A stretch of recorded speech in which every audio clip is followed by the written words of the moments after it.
Hello, everyone. Rick Albert here with America Real Estate. Welcome to the Knowledge Broker Show. Today, I have Trish Cox. Go ahead and introduce yourself.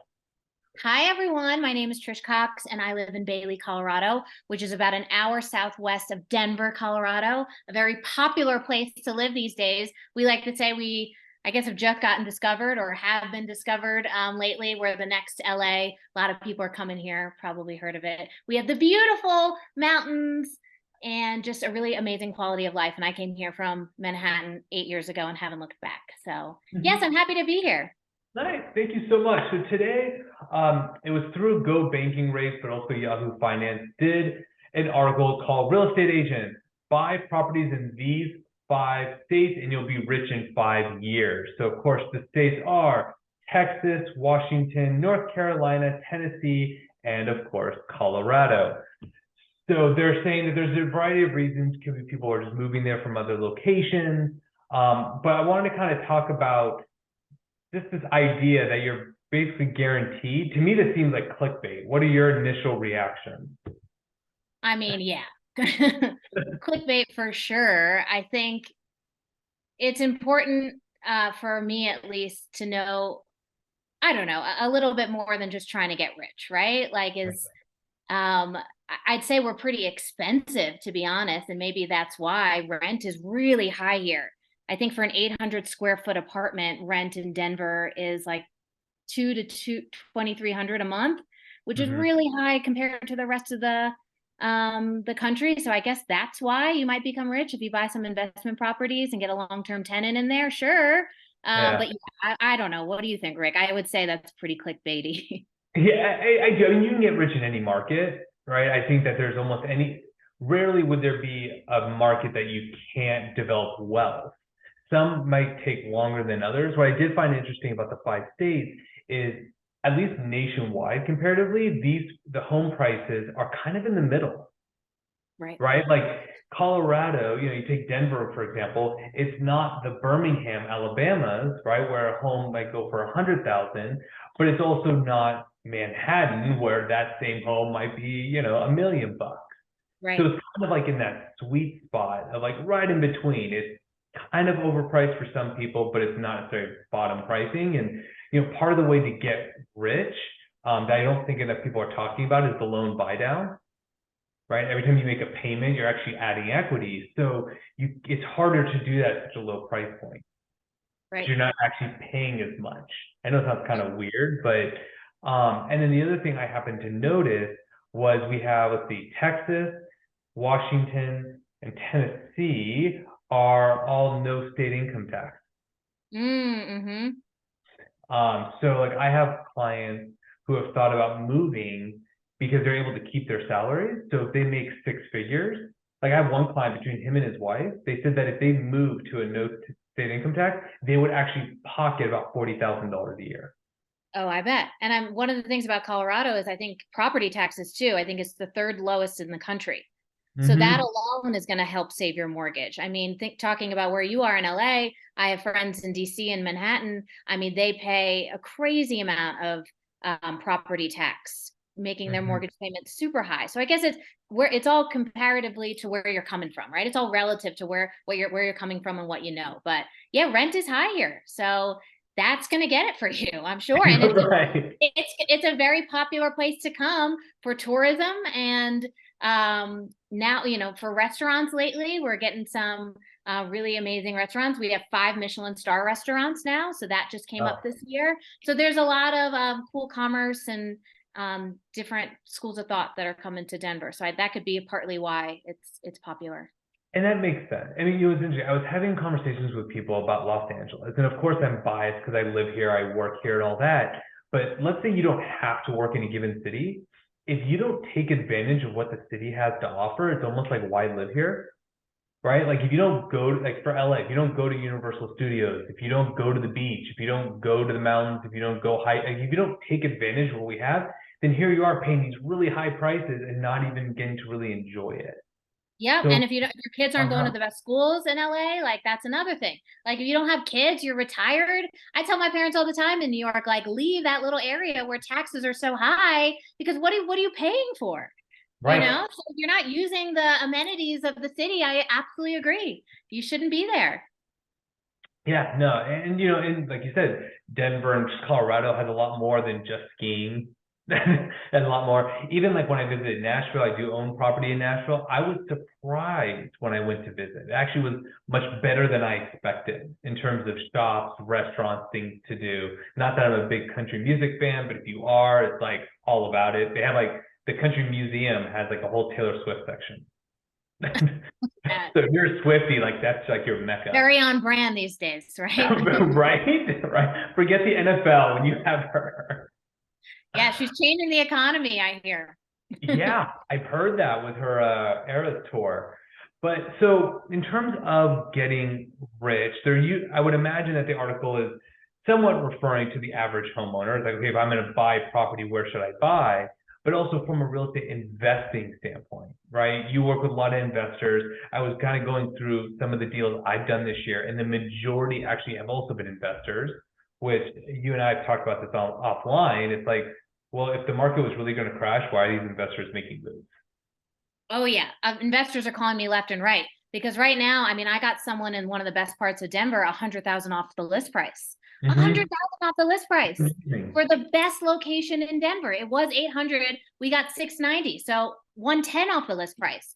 I mean, that you just have to sit there and wait, A, for it to appreciate, and B, for the rates to come back down, and that house is 900 again. So I mean, people are seeing this as an opportunity right now. Like, and I get it, the rates are high, and I get it. It might seem scary, and the economy seems a little all over the place right now, but you really, really can get a deal right now. And I'm not just saying that. I'm looking. I'm telling my husband every day, Rick, I know you're looking, right? I'm like, we Right. need to buy. This is when people make money, when there's a down market.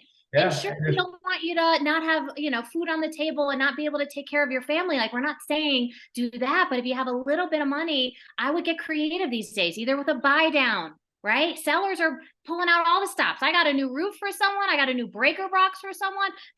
You could do a lot right now if you have a good realtor. So, I mean, there's really, again, you could see how passionate I'm about this. And Rick and Yeah. I, we talk about this. You can get a screaming deal, Yeah. especially if it's on north of 30 days. That's the other thing. Look Oh at yeah. homes on north 30 days on the market and then really go in for the kill because you could tell that seller's probably desperate, right? They probably need a move. Maybe they're floating two mortgages right now. Yeah. So you like it's a really great time to at least look into it. Yeah, I agree. And there's different strategies, right? So like one strategy that I've had some investors look at, including myself, is why not put more money down, which normally is counterintuitive because the whole point of real estate investing is leveraging. Sure. But you put more money down, then if and when rates drop, you can do the cash out refinance, Sure.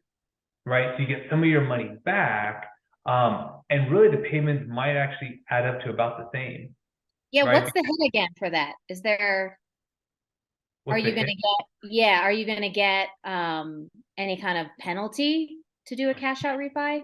No, I mean you can refinance. They've changed the guidelines recently, so if Yeah, you already have an existing mortgage, you have to wait one year, right? year. Yeah. Yeah, yeah, it used to be you can do mortgages like flip them like crazy. My very first property I had bought in, let's call it September-ish. I did a refinance that following January and then again in June. I've done multiple refinances in under 12 months, but they don't really like that anymore. I know. Um, but even some clients, I have a client right now where we just helped them buy an investment property. Just like you said, we ended up getting 91,000 off the list price. But it was cash. So it's like, fine, they Cash out. pay cash.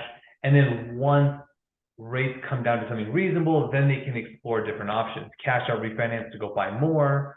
But what are some of the investors doing? Because if they're making these claims about getting rich in 5 years, if they don't have the cash, what are some of your clients doing?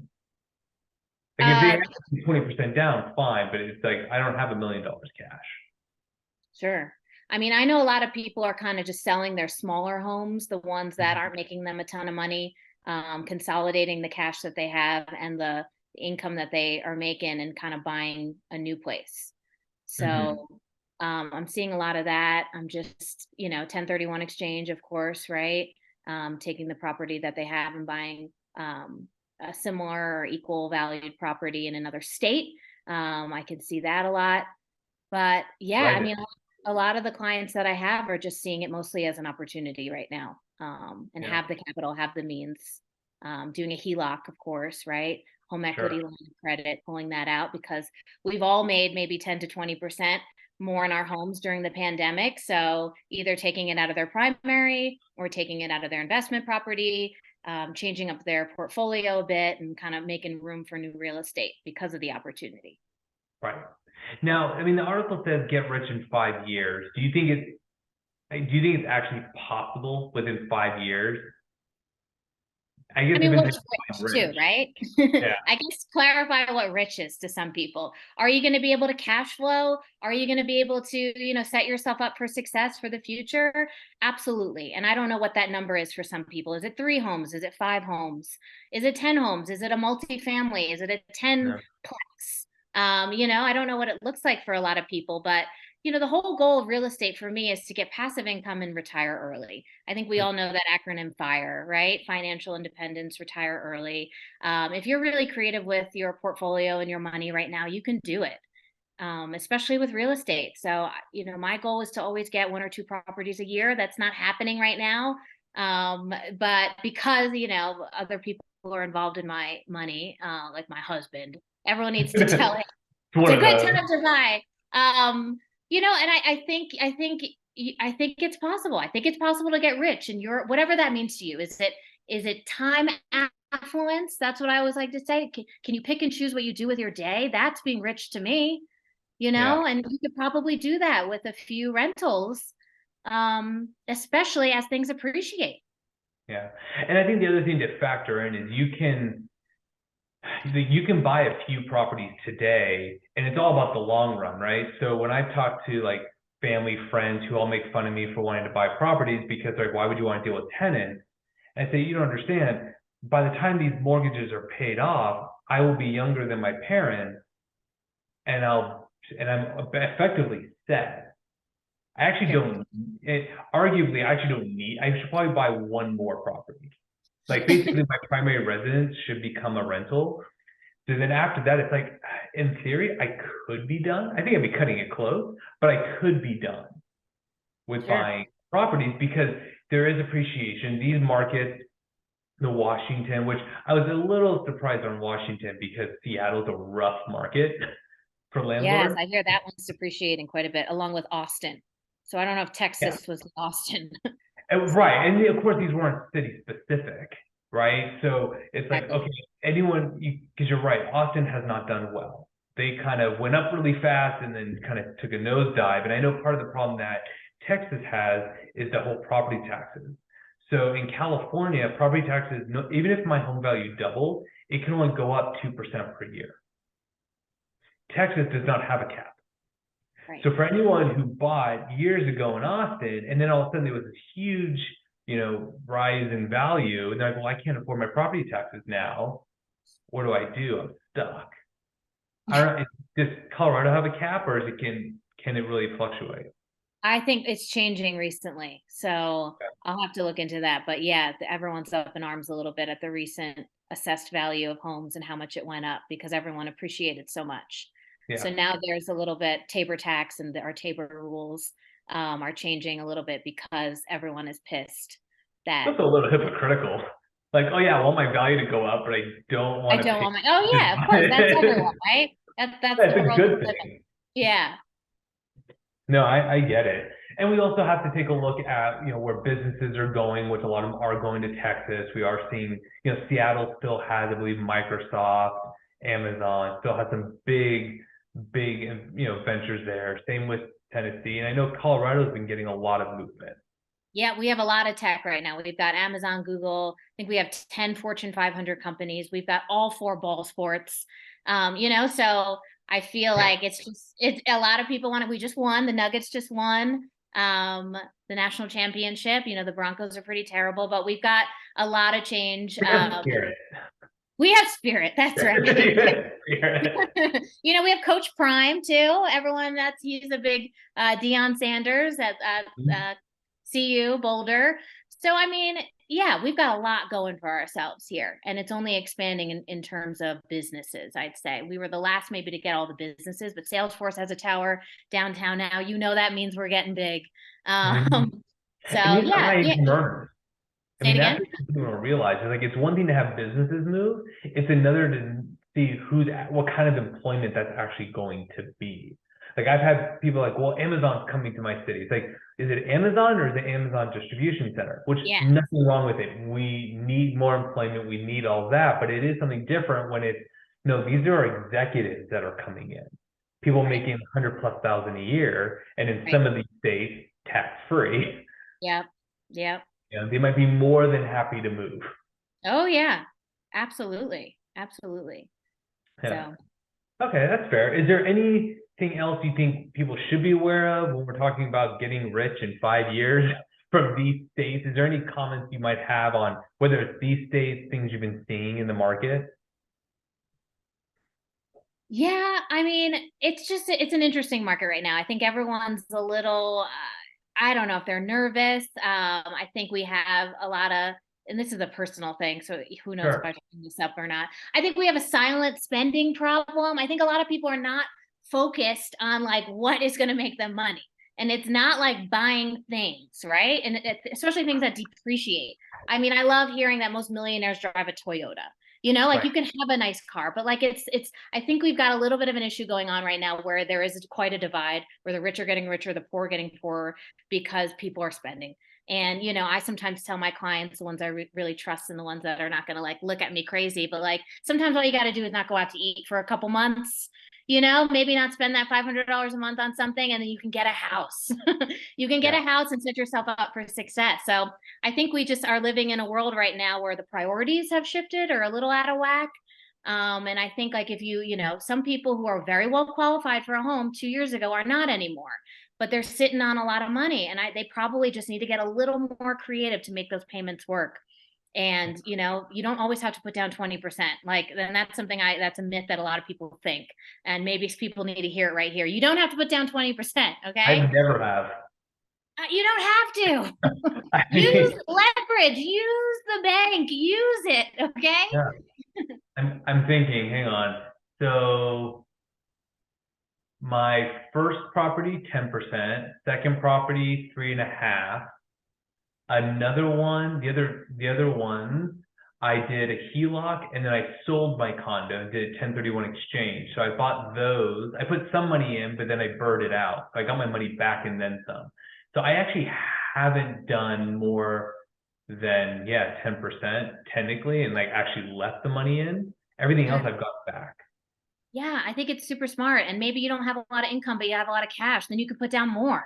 Like that's something too. Like put down Or 40% buy down the rate. and buy down the rate. Right. Exactly. There's so many ways. Like just don't be nervous, right? And just start looking at your finances. Start planning now. Like you could do it. It's possible. I think a lot of people don't think they can buy, but you can. Do So you think a lot of people are nervous, or a lot of people become big spenders because, well, there's two reasons. One, because they couldn't spend during COVID, so they're like trying to make up for all those experiences lost, right? The traveling, all of that. But then inflation has hit hard. I mean, that's my big thing. Is a lot of experts are saying we're out of a recession that may have already happened. Which, just so everyone's clear, part of the definition of a recession is two consecutive decline, 2 quarters of declining GDP, which means we don't know that we're ever in a recession unless it's already happened. yep. It's like kind of like old news, but there is, I think, some concerns. Student loans have kicked in. We have, was it $1.7 trillion in credit card debt? Interest rates are high. Car loans are high, right? Oh, yeah. I have a mine that locked in a 9% interest rate. Mine's at 2.5. I know. I did I know. it over a year and a half ago.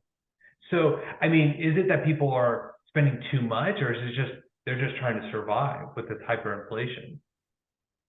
I think it has a lot to do with inflation, but my problem is, why do you have credit card debt? Like you don't want to buy a house at 7, 8%, but you want to pay 20% credit card debt, you Mhm. know? you want to rent it like forever and pay 100% interest. I guess it's just everyone needs to start looking at the numbers and Right. looking at what they're at. I mean, it could be because people are experiencing more during COVID. I Sure, think there's COVID there's always also, the exception. There are people who may be genuinely in financial problems. We're not talking oh about the, yeah, right? no, Like, oh I my don't God, want people watching this like, oh, we're super insensitive. Like, no, we get it. Like, oh everyone's yeah, different situations, but to my earlier point of, well, if you're not taking advantage of everything your city has to offer, is now a great time to reflect on that and be like, well, I can work anywhere in the United States. Why wouldn't I go somewhere more affordable? right. Right? Paying $3,000 a month in rent in LA for a 2 bedroom. Why not save $500 a month and go to Colorado? Yep. I mean, it's much cheaper here than LA. So I think Mm-hmm. that's why we saw an influx of people coming from Texas and California for a while. So, I mean, I Really, get even it. Texas. Oh, very much so Texas. Yes, they love it Why is here. that? Good question. I don't know if it's because of the mountains, like it's a little bit of Wild West, we It's people not flat. it's not flat exactly, but you can kind of have the same liberties as Texas. Like, where I live, there's gun ranges around and like you can have your big pickup truck and it's just, we call it Mountain Billy over here, but like, you can have a little bit of it all in Colorado, either the nice stuff down in Denver or certain areas and then have the country out here. Um, so And it's somewhat central in the United States. If you like to travel, that's my big thing. Is if I'm ever going to move, I need to be near like an international airport. yes, for sure. Like, I love to travel, so I need to make sure I have this. For me, I'm not going to live in the middle of nowhere, or like I've looked at some cities, even in California, but I'm 2 hours away from the nearest airport. Like, that's kind of rough. Yeah. Yeah, it is rough. But and some people don't mind. Some people really want to be out there. So it's everyone's personal choice. I agree. And it's yeah, and everyone has different quirks, I'm sure, as you're showing homes, what they like, what they don't like, what they're it's all personal preference. But I Yeah. really going back to the whole topic, I do believe that real estate is your ticket to wealth. Yeah. And it doesn't even have to be an investment property. It can just be your primary, meaning the place that you live. Everyone needs shelter, right? Everyone needs a roof over their heads. You're either renting or you're buying. Or and maybe your situation is much different, and I'm not trying to be insensitive, of course, but Sure. everyone needs something. So you're either paying a mortgage or you're paying your landlord. And I think, if you really just work the numbers a little bit and did the math, you probably have a little bit more room than you think. And if the whole goal is to do what you want in life, real estate forever has been the ticket to that. I don't know why a lot of people hate it or they really look at us kind of strange sometimes, like we're constantly salespeople, but I am so passionate and I believe it is your way to wealth. I believe it. Yeah. Yeah, and it's one of those. It's funny because I talk to people about real estate. I'm like, you do know it's recession proof, right? And like, what are you talking about? The 2008 crash. I'm like, yeah, but if you held on to it long enough, because people who bought literally at the height of the market, if they kept their mortgage, they'd be what, 2/3 of the way done, or about halfway done with their Yeah, mortgage at this point. Values have come back far greater in some cases than what they paid for. Like, as long as you can afford it, you just sit tight. It's a paper loan. exactly. I think Exactly. that's what people tend to get spooked.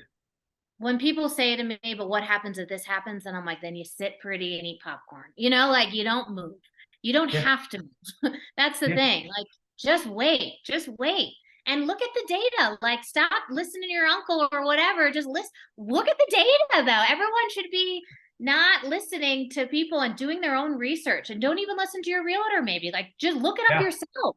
Look it up yourself and see how much a house in your area is appreciating over the 30-year, maybe not the year to year, maybe not the Yeah. 5 years, even the five, like just look at it yourself and look at the numbers. Like, and I'm someone who's emotional, spiritual, but I also look at the numbers, Right. they don't lie. The math does not lie. And I think a lot of us know that. So if you're fearful of it, just please research. Yeah. It's free to do it. There's plenty of resources out there.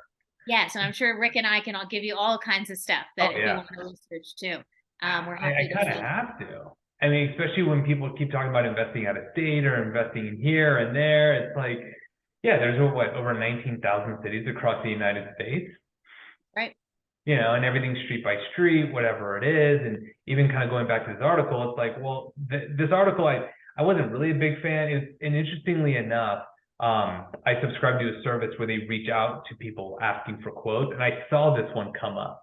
And I knew that if I respond to it, they're not going to like it, and I wouldn't be quoted, so I didn't waste my time. It's like you can get rich in any market. I would make the argument that you can get rich in Manhattan or LA faster because of the bigger price points, right? 3% appreciation. But I do get why they pick these five.